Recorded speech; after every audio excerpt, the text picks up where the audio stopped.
Woof. Howdy, fellow Trailhounds. It's episode 28, Thomas Trailhound this week. The approach to Catadine. Storm finished sometime in the deep hours before light. I know because I was awake for it. The particular moment when wind stops arguing, simply agrees to stillness. No drama in the ending. Storms rarely announce their own conclusion. They just stop. And what's left behind is a world remade. We stepped out into something that didn't look like the world we'd entered the cabin from. Everything reshaped.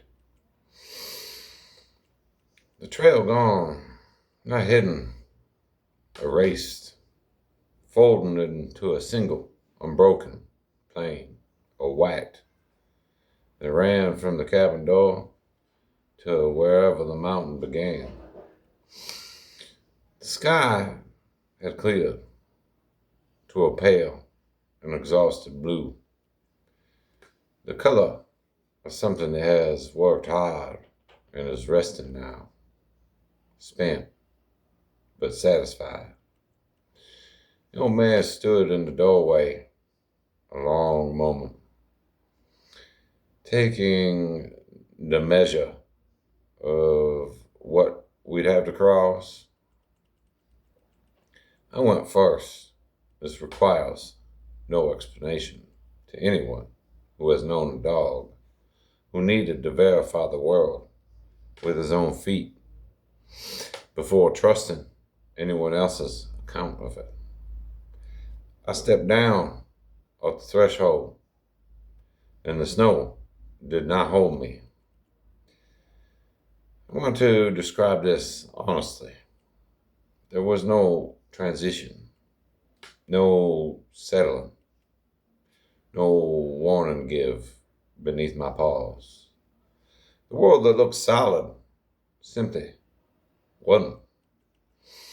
And then I was somewhere below where I had been a moment before. Snow closing soft and complete above my head. The light going blue-white and muffled. My own breath, the loudest thing in a world that had just swallowed me whole. I want it on record that I was not afraid. I want it on record that this is a slight exaggeration of the truth.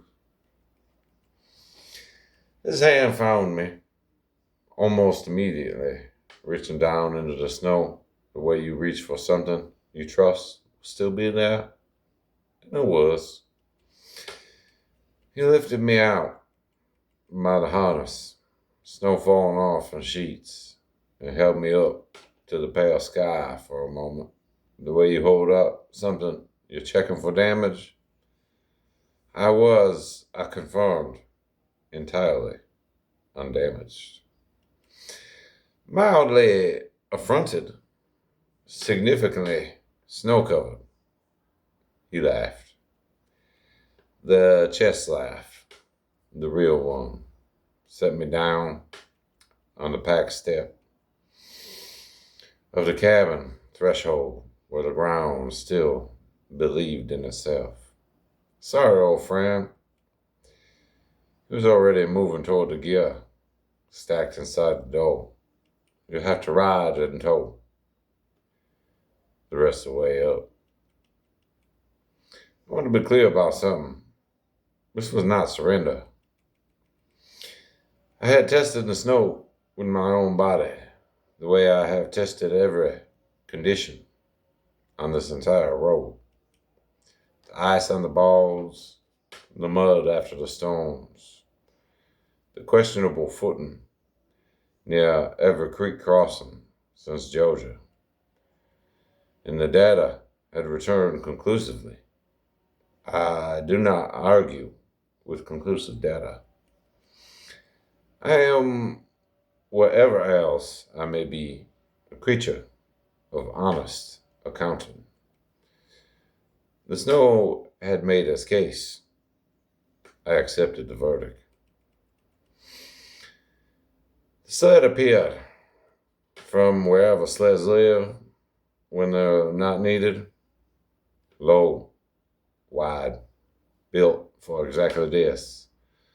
The kind of practical object that asks no questions about dignity, because dignity was never its department. He latched the gear first. Pack, lamp, small things that had traveled 1,000 miles, finding the place. Then he looked at me. I looked at him. We had, I believe, an understanding.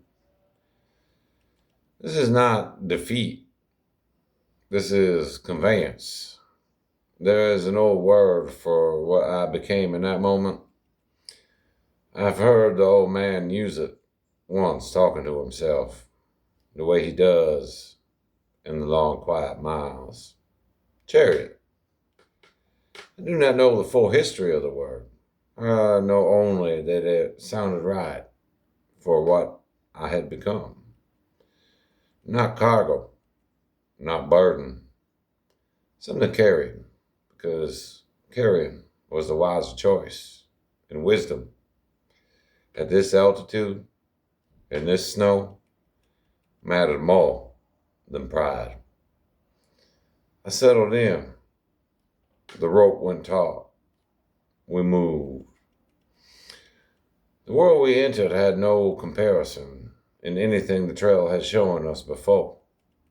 Not the highlands, not the long meadows of Vermont, not even the aurora night with its vast green answer to the small gold lamp.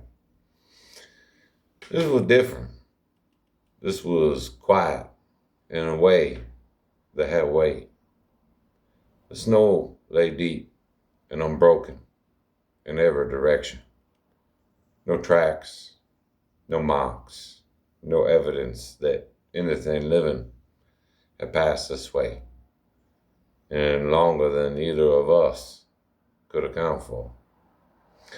The trees stood heavy and white, bent underneath the storm's final gift, silent in a particular way of things that have given everything they had and are resting in the aftermath. In the head, feeling more of the sky with every mile we gained, the mountain. I want to try to describe Katahdin, the way it looked from those first approaching miles. I'm not sure I can. Some things resist description. The way the stars resisted it over the bogs. The way the aurora resisted it over the frozen meadow. This was bigger than both. Not in size alone, though it was that. Filling the horizon, the way nothing on this entire road had filled it before. But in weight, the mountain did not loom. It did not threaten. It simply was, with a completeness that made everything else feel temporary by comparison. The trees were temporary. The snow was temporary. Even the storm that had just passed through with such conviction was in the mountains accounting a brief and passing thing. Katahdin had been there before any of us. Katahdin would be here after. We were walking toward it anyway.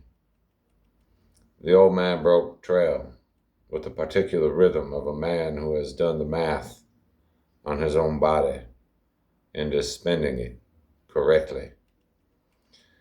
Snowshoes finding their purchase in rhythm, lift, pace, settle, lift, pace, settle. The sound of it, steady and patient, in the vast quiet, the only human sound in a world that had gone entirely to winter. I watched from the sled the way I have learned to watch from new positions across this whole long road, with full attention, adjusted perspective, the work continuing, even though my legs were not the ones doing it. This was new work for me. Witness from a different angle. The watcher conveyed rather than walking, but watching no less completely. For the change in altitude, I noticed something about his breathing. I have been noticing his breathing since Georgia. It is one of the ways I have learned to read him when his face gives nothing else away. This breathing was different, not labeled exactly, honest. The breathing of a body spending real effort on real ground. No performance in it, no excess, just a clean economy of a man who has learned across 1,000 miles exactly how much he has to give and is giving it precisely. Lift, place, settle, breathe. Lift, pace, settle, breathe. The rhythm of a man trusting his own legs the way I trusted the sled. The way we had both learned across the road to trust whatever conveyance the moment required. Our own strength when our own strength was sufficient. Something else when it wasn't. And the wisdom to know which was needed when. That I have decided is what the word trust actually means. Not blind faith, not the absence of testing. The accumulated wisdom of having tested enough things, honestly enough, to know what deserves your weight. We climb through the quiet hours, no talk, no need for it. The mountain ahead, the snow beneath, the rope between us, carrying its own quiet conversation. Tension and ease. Tension and ease. The rhythm of trust expressed in something as simple as a taut line between two creatures who have stopped needing to explain themselves to each other. Base camp appeared in the last gray light, the way good things appear on this road, without ceremony, simply there when you needed it to be there. A small clearing, a simple shelter, the mountain now, filling the entire sky above it. No longer the distant promise, glimpsed through cabin glass. Immediate, present. Tomorrow's entire reason for everything that came before it. The old man stopped, sat down the rope, stood there a long moment, looking up at what we'd come 1,000 miles to face. I climbed out of the sled on my own legs. Snow here had been packed by enough use to hold me. I walked to his left boot, sat. We looked up together. Neither of us said anything. There was nothing left to say that the mountain itself wasn't already saying better. It rose, white and vast and absolutely silent, into a sky going purple with the early dark. Somewhere above the tree line, the wind would be different. Somewhere above that, the air itself would be different. And somewhere at the top of all that, the place this entire road had been walking toward since a man knelt by a creek in Georgia and lit a lamp and said, "Only light to no one." But the water and the insects and a dog who didn't understand what he was witnessing. Tomorrow, we made the fire. We ate the meal. The lamp came out, was clean, was set facing the mountain this time instead of a window. The old man looked at it a long while, then at the mountain, and he reached down and scratched between my ears the way he does now, when words have become unnecessary. Old friend, tomorrow, woof.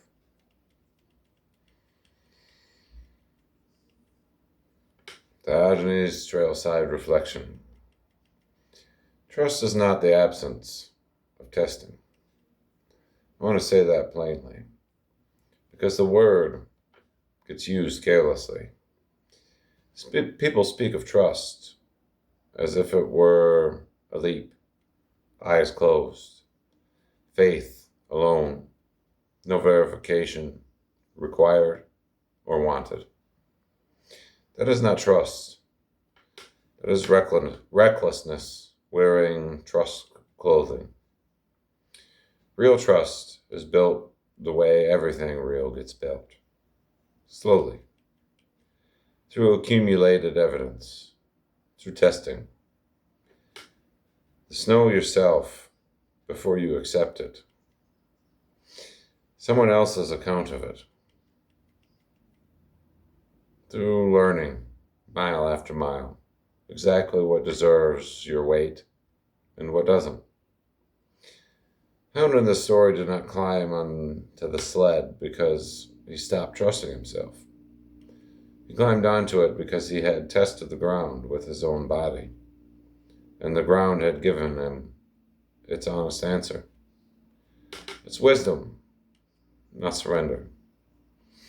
And the man breaking trail ahead of him was not performing strength. He was spending exactly what he had, precisely. The way a man spends who he has learned through 1,000 miles of honest accounting what his own legs are actually capable of. That is also trust. Trust in your own measure of yourself. We are approaching something larger than both of them in the story.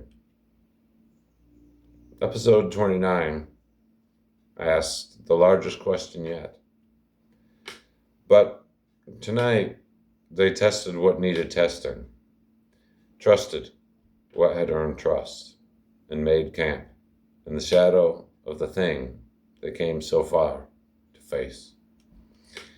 That is all any of us can do the night before the hardest day. Test what's beneath you. Trust what's earned it. And then sleep. And let the mountain keep its own counsel until morning. Faith, family, forward, always. If you made it this far, thank you. Considering hitting like, share, and subscribe for Uncle Diogenes' digital campfire, unoptimized raw storytelling. In a fast-paced world of infinite scroll, algorithms, and dopamine loops, I think human curiosity and slow storytelling is more important than ever. I wish you well, fellow citizens of the digital agora. Diogenes out.